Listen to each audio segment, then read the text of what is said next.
Like people like to say, oh, I wasn't counting on this money. So in essence, it doesn't exist. And the problem with that is it was your money all along. That's what I'm saying. There's nothing That's what I'm mysterious saying. about it. Like this is your money. You should be expecting it. Right. And how can it advance your progress? That's, to me, that is huge. Yeah. I think some other areas, like we talked about, like, when we had children and we paid childcare expenses or we had healthcare expenses, we had flexible savings accounts that we would get reimbursed, or insurance. We had an accident once. Somebody hit us and we got this big insurance payment that we weren't accounting for, and we had to choose what to do with it. Welcome. This is For Better and Worth, the podcast where we don't believe you have to sacrifice your relationship while you grow and build your net worth. We are your hosts. I'm Chris. And I'm Ericka Young, and we're so glad you're joining us today. All right, y'all, let's get into it. Hey, babe. How you doing? I'm good. How are you? I'm doing good. Here we are. Back at it again. Yes. I had a 2-mile walk today with the dog. That felt great, actually. It's a lovely day outside. I think it's actually better for him than it is for you. So. Well, my walks are therapeutic. And because my dog is happy, I'm happy. And Yep. I need to move my body because, when you work from home, you don't get out and do enough. Yeah, I mean, we hit the gym. Gym this morning, but that's not enough. It's always good to get some additional movement in. Sitting is the new smoking. Well, I better stop sitting there. 'Cause I hate smoking. Listen, this is why I get up, because I'm like, these, if I sit too long, these limbs get stiff. Look, okay. Do you not agree? I agree. Do your limbs get stiff? Yeah. What was you about to say? Nothing. When you have to censor yourself, it's bad because the stuff that comes out of your mouth on general principle is like all day you've been lighting me up. Okay? I'm just staying on topic. All day you've been lighting me up. And then now you decide to censor yourself. But anyway. Yes, this is a perfect censorable moment. No, because the people want to hear the things that come out of your mouth, okay? I'm just saying, don't be buttoning it up on here, okay? I think, like when you sit and we're all getting, as you get older, Oh, he about to say something real bad. I mean, your bones and joints just stiffen up. So I'm agreeing with you that we need to move. So okay, moving right along.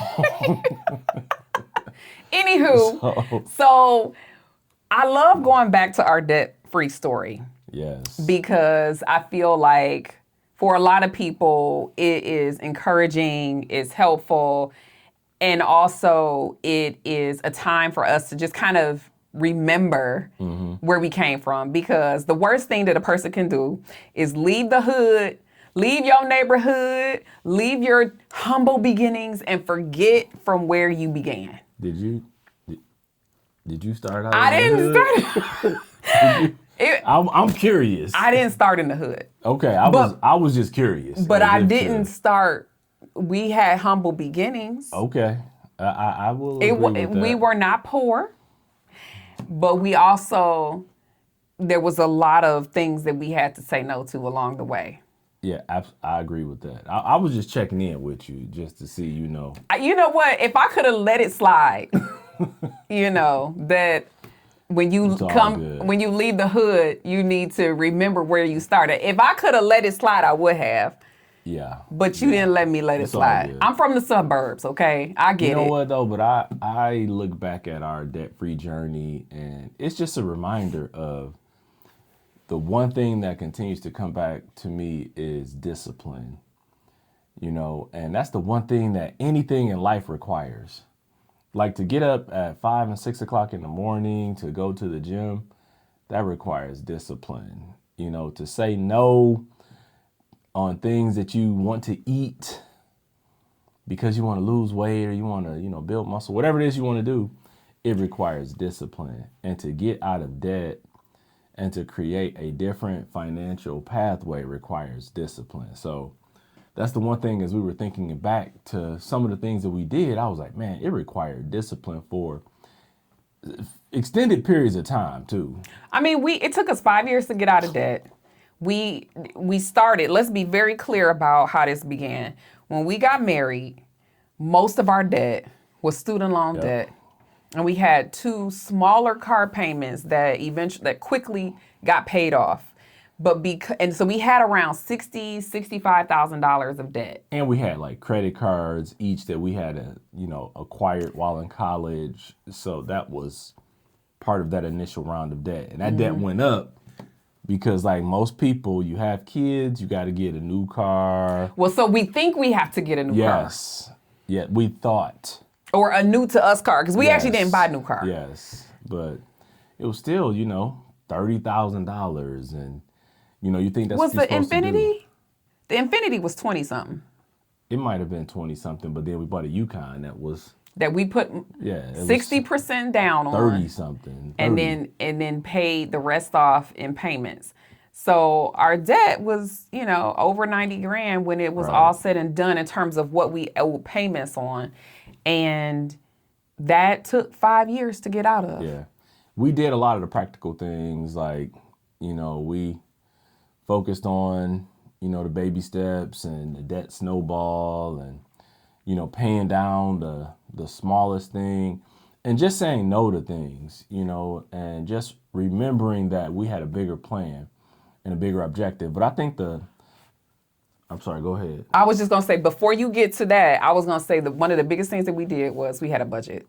Yes. Right. Yes. So the discipline for us came in the form of writing everything down because I'm the engineer. I didn't want to forget that because I love numbers. And when I realized that a budget could be a tool that we use, that was huge. So we got granular with the budget. We weren't anal about it. We weren't like insistent upon certain things being done to the exact penny.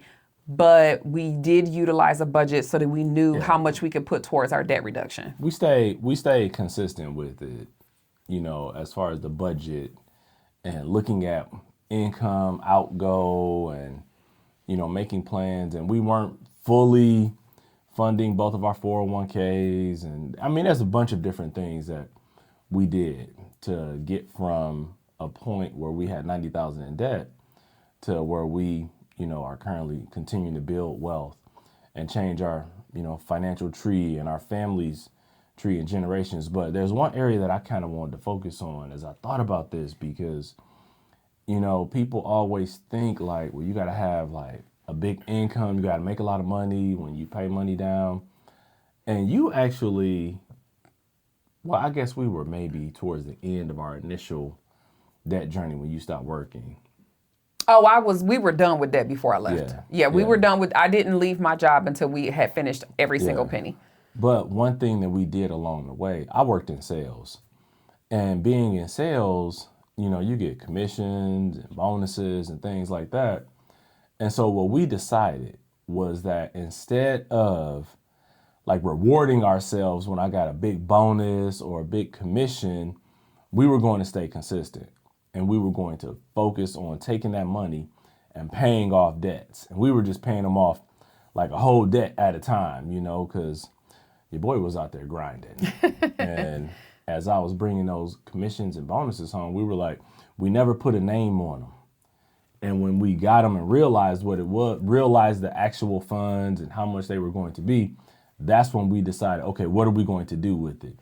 We didn't pre-spend it, or we didn't say, oh, we're going to go and go to Capitol Grill for dinner or whatever. We were like, no, we are going to be very realistic and really very modest as well in how we were going to utilize that because we put a lot of that towards debt. So let's talk about the opposite of doing that because I had this thought. A lot of people do what I consider to be the opposite. They'll put things on debt in anticipation of a commission or a bonus. And that scares me to death. Okay, because that is the wrong thing to be doing. It is, but guess what? What if it doesn't come? Right. What if it's less than you What anticipate? if it's less? And we tend to spend more on credit, on plastic, than we would if it were cash. Look. So you, even if it's $1,000 spend typically on credit, you might expand it to $1,200 because you don't feel it. And it's in that moment, it feels like other people's money. I don't have to pay it for 30 days. And so we spend more. And though there are studies that have shown this to be a true case, we will typically spend 12 to 18% more. We will go to the drive-through and order and pay for other people's stuff, or we will get the shake instead of just what comes with the meal, or we will go to the store and buy a shirt in addition to the pants we just wanted the pants, or those are the things in how it expands. It doesn't register the same and when you spend on credit like that. Absolutely. And so, so the opposite of that discipline that you talked about in the very beginning is that you have already spent the commission. So it isn't even available for old debt to be paid off. I have in the past been very good at calculating my bonuses. But there have been several times that I have been wrong. Ooh. And I was like, wait a minute, I will get the bonus. Like, wait a minute, this is supposed to be more, or this is supposed to look different because of whatever reason. Yeah. I would always account for taxes and things like that, but they always seem to take a little bit more tax than you plan for. And so I know that's just planning and playing that. It's like Russian roulette. I knew you were going to say that. Yeah, that's not the way to go. Mm-hmm. But I think there are a lot of opportunities that not everybody is in sales. I get that. Not everybody's going to make commissions and bonuses and stuff like that. I get that as well. But there's a lot of times that people come into lump sums of money that it requires the same level of discipline. And as we were preparing for this and talking about this, like tax refunds are a big area where people get money back. And that's when balling out starts. Tax season, I'm about to be balling. Listen, I can't, again, now I have worked, let's be very clear. I have worked with probably over 500 clients. Mm-hmm. And the tax refund is where people use money for their vacations. Oh, man. For buying furniture. So it's like when I get my taxes. Yeah, it's like it's the thing in their life that they have not planned for, but they want anyway, and they might still be in debt. And so they're in their mind, they've already decided that this extra thing in life, not the necessity, but the extra thing in life is what they want to spend it on. And that can be a cycle of causing you to not get on track or stay on track or make progress with debt reduction, or even progress with saving an emergency fund. You know what's so funny is people could actually adjust their taxes. And if you're getting a refund, you could adjust your taxes and get that money every 2 weeks. Oh, yeah. But they don't want to because they want that money. Right, versus getting a big refund. Mm-hmm. In the past, I've been upset when I got a large refund because I felt like I did something wrong. Mm. Because I would rather get money every 2 weeks because I can plan that and I can do things accordingly, like pay extra on a debt if I had it, or put extra money towards savings, or put extra money towards your retirement investments. There's a number of different things. So it's so funny that people get so excited about tax returns to do all these other things when you can modify that behavior and do something different. But think about it. Like, it makes sense. Like $200 a month, if you were to adjust your paycheck so that you can get it in your check every 2 weeks, $200 a month turns into $2,400 in 1 year. It's a mystery savings. Well, Mystery savings account. and they like the big check. Yeah. Right. Like people like to say, oh, I wasn't counting on this money. So in essence, it doesn't exist. And the problem with that is it was your money all along. That's what I'm saying. There's nothing mysterious about it. Like this is your money. You should be expecting it. Right. And how can it advance your progress? That's, to me, that is huge. Yeah.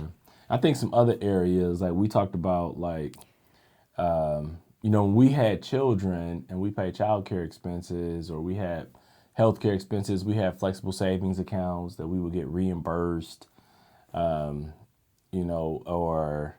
insurance. We had an accident once. Somebody hit us and we got this big insurance payment that we weren't accounting for, and we had to choose what to do with it. And I just think there are things in life that everybody encounters that you're going to have some sort of lump sum windfall, through some of the things that we're talking about, or, hopefully you're not out there playing the lottery. Okay, because we don't condone or endorse that. Right. We're not looking for you to go on the streak at the casino, because that is not good either. That's not the way. It's not the way. No, stay at the casino and stay off the lottery. Okay. And this whole betting environment, like that we're getting, commercials. It's so easy about it. I'm like, sports betting. Sports betting. That's it. God, that's yes. it. Woo. Oh my gosh. But we can get into a whole digression about that, because it's just really a trap. It's a trap because it gives people false hope that they can hit it big, they can win big. And I know somebody's out there listening right now saying, well, I hit it big on my sports, my parlays and my bets and blah, blah, blah. Yeah, say that. Miss me with that. Yeah, let's talk about, add up all the times you didn't hit it big. Right. So I had a client recently that was asking me a question about their refinance, and should they roll the monies back into the refinance or take the cash, or what should they do in that regard? Refund or so they had a refund of escrow, but also a mortgage payment that they didn't have to pay, right? They could miss a payment. What should they do? And so, I just kind of talked through some of the scenarios, but that is also an area where people might get to the place where they're like, you know what, this is a windfall, and I just want to go do this other random thing instead of advancing your goals, whatever the goal is. For us, it was the getting out of debt and the saving for an emergency, those kinds of things. But the whole point is, don't flitter it away. And I think the point that I would drive home is that opportunities will present themselves, even when you're in the midst of a debt journey, or you're on the other side of debt and you're building your financial portfolio. Opportunities present themselves, and it's the discipline that you have to exhibit when those opportunities come that are going to help put you either in a better situation or that could lead you to a worse situation. And that's what I really want people to take, is that when that windfall comes or that opportunity presents itself and you have some lump sum cash that you come into, because a lot of people who are probably listening have parents who are of the age where they may be, making the transition. And if you come into inheritance, that's really the time to start to think about how you move forward and what you do with those funds. You probably don't need a new car. There's somebody who probably does, but by and large, if you come into any sort of inheritance, you really got to start to think about how you're going to spend that money, and how I say you should be trying to, make those who leave you in inheritance, make them proud.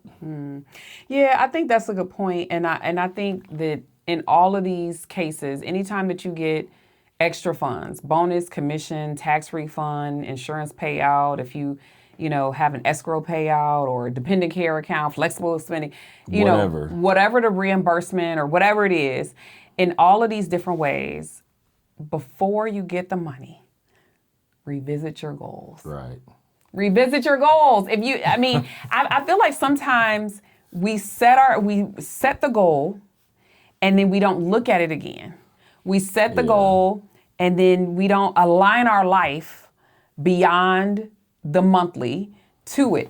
If you set the goal, so let's talk in more specifics on a routine basis, because I love the budgeting process, right? Is if you have a goal that you're trying to reach, which could be getting out of debt or saving for your future or saving an emergency fund, whatever it is, make those payments automatic, right? So in the budget, you have $500 a month going towards this particular debt or what have you.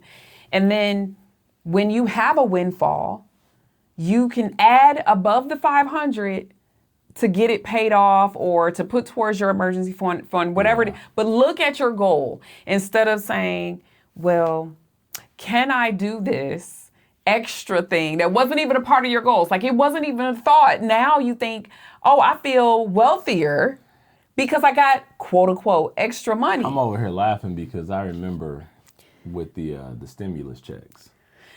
Yeah. And, you know, we weren't getting these big stimulus checks. Was it 2020? It's 21? 2021, somewhere around that. But we weren't getting like the big stimulus checks everybody was getting.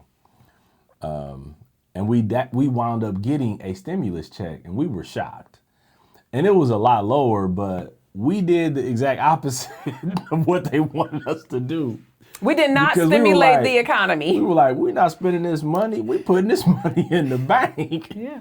We literally cashed that check. I remember cashing that check and putting it in savings. Like, sorry, economy, you won't be stimulated by me. But I think it's funny how you have to spend money to stimulate the economy. But those are all things that you got to think about your personal economy. Mm-hmm. And your personal economy revolves around the goals that you're talking about that people have to revisit and priorities that you set for your life. Mm-hmm. And it's those goals and priorities that require discipline to stay the course. Yeah. Because I thought it was funny how we were talking earlier and you said, I'm putting your business out there. Oh, Lord. You said you were on a no spending journey, no shopping journey. For the month. For the month. Yeah, for the month. Because I went off in the previous month or two. Right, you said for the month. And I thought I saw you start twitching. You know, you were sweating a little bit like, what day is it? Yeah, I know. You like, the month is almost over, right? Mm-hmm. I did. I put something on hold, too. I went to somewhere and I put it on hold. I'm still Right. thinking about it. But then you shared a story about someone we knew and her husband was like, you know, stop saving me money. And I had to put the pieces together because you were like, hey, you know, we have a 20% off coupon at Nordstrom Rack. You know, I got a 30% off at Adidas. And you were naming all of these places that were giving you discounts. I was like, man, this money saving sound like it's costing me a whole lot. Mm-hmm. So it's just so funny. Because you can only save the money if you actually spend something. Right. So I think it's hilarious. Like, people can rationalize themselves into spending $500 yeah. to save $100. So But you had to spend $500. I'm gonna go knee deep in this one. So you mentioned Adidas, and I was on there looking for something to buy, and there was this thing that I was this outfit, this tracksuit that I was looking at. I was like, I want to 30%. I want to. Well, I was looking at it like I want to see if he thinks this is cute because I was unsure. Yeah. But I wanted to use the 30% off. Yes. And so I was like, if I don't know, maybe it is cute. It was just a unique pattern. And I was just like, is this going to look crazy? But I'm looking for ways to spend money to save the 30%. Right. And then I you know what? And I didn't tell you this. I just decided I'm not buying that, first of all, because there were question marks about the print. Yeah, but I'm also not going to worry about the fact that coupon will expire in a couple days because I'm like, it is what it is. I don't need anything. Yep. I don't need anything. So, well, now I will have a conversation about that shirt. I will have a conversation about that shirt. Look. The journey is real. The journey is real. Okay. We are still on the journey. It's not perfect. Yeah. We talk about progress over perfection, but I just think it's funny to hear these stories of You got to spend money to save money. Right. So, I mean, it's all a journey. You know that my vice right now is shopping and clothing, and I'm having a good time in this season right now. I told you, we in the YOLO phase of life, and I want you to look good, but yeah, no shopping for the month, You went in a couple months. So. I did. I'm not going to even lie. I need you to pump the brakes. I was going to take something back. That's not clothes. It was something else. Yeah, I'm going to need you to pump the brakes. So. But I already did that for myself. See, this is why I can't hold myself accountable to you 100%, because I have to say it, because you're going to tell me that I got to pump the brakes. But I told you 21 days ago that I was pumping the brakes. Yeah, I'm going to need you to keep. Anyway, it's not derailing our plan. No, not at all. Not at all. But this is the comedic value of the podcast. Yes, it is. It is, because if you're listening, make sure you go on YouTube, press like and subscribe, follow us for better and worth. So let me ask you this: what is your make it worth it? I think my make it worth it is very simple.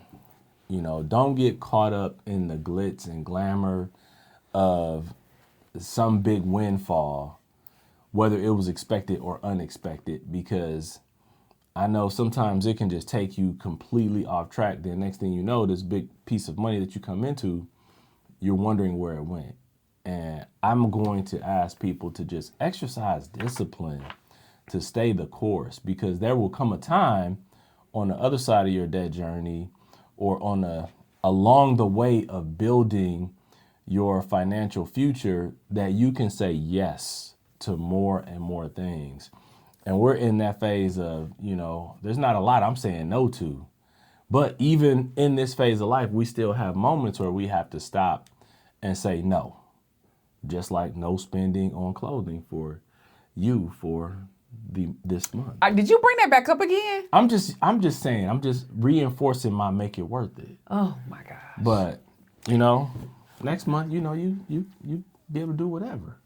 Anyway. But what's your make it worth it? Why do we even bring that up? I don't even know. I don't know. So my make it worth it is look at your goals, keep them before you so that you always know what your target is. Because if you don't know where you're headed, any route will do. And a straight path is so much shorter. But if you takes all these turns and all of this kind of stuff, and to me, in my opinion, when you have those surplus funds or the extra funds that are not necessarily in the budget or planned for, and you take winding paths by, paying off debt that you accumulated over along the way. Yes, or going and using it for something else that has nothing to do with your goals, then it's just going to take you longer to get to the goal. And ideally, you want the shortest, straightest path to either being debt-free or having an emergency fund, or even refocusing your efforts so that you actually can have a retirement that you can be proud of. So I just think that we need to be looking at our goals more often. And I think that will be helpful. Don't just do it one time a year in January. Make sure that every single month you're revisiting where you're trying to go. I love it. Yeah. So be disciplined and revisit your plan often. I got a question. I know we just did make it worth it. Do you feel like we were super disciplined? Like what does that look like in reality? I think we've talked about this before on the podcast. And I have to go to my catchphrase: progress over perfection. Mm-hmm. And I think we had fun along the way. Like we were on a journey, but we found ways to vacation that were economical. We still bought clothing, and we weren't paupers. But I think we could have done things faster if we had a singular point of focus. And we're only focused on that. But then we had kids, and our journey was our journey, and your journey will be whatever your journey is. But I think there's ways that you can do it and have fun along the way without totally derailing the plan. And I think that's what we were able to effectively do, was find ways to enjoy life and enjoy each other and the kids and the journey without being totally consumed Yeah. by the journey. And I think that that's fair. I would define discipline as just the fact that we didn't go back into debt. Yep. We weren't frivolous. By no means. And every single month, our discipline involved a budget. Yep. So that helped us to align. So I love it. Yeah. Let's go. Appreciate that question. So we hope you guys enjoyed that. And until next time. We're out. Thank you for spending some of your time with us today. We appreciate all of your support. So be sure to subscribe, rate, and review us wherever you listen to this podcast. You can find us on Instagram at For Better and Worth. And sign up to receive our free guide, The 7 Reasons Your Money Relationship Isn't Working with Your Partner, on forbetterandworth.com. Until next time, we're out of here.